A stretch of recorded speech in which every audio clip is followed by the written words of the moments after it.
Kebanyakan kita seperti itu, ya kan? Jadi apa kalau tidak boleh nenek itu ngasuh cucu, main sama cucu?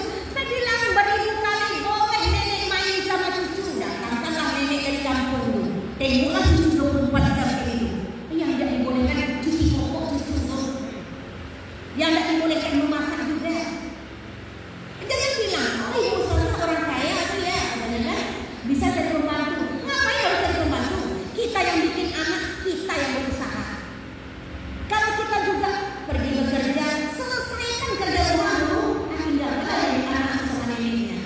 Nenek tinggal lihat, sediakan makannya, cucu tadi nenek tinggal suapin. Udah selesai. Ini banyak alasan. Kami cari nafkah lah, kami bekerja lah, segala macam. Kadang saya bilang ya, saya anak saya 5, saya menikah sambil kuliah, satu orang dengan suami pengangguran dua-duanya.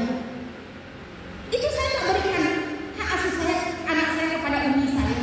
Saya tak bisa kasih umi saya kalau itu uang yang banyak, tak bisa saya kasih.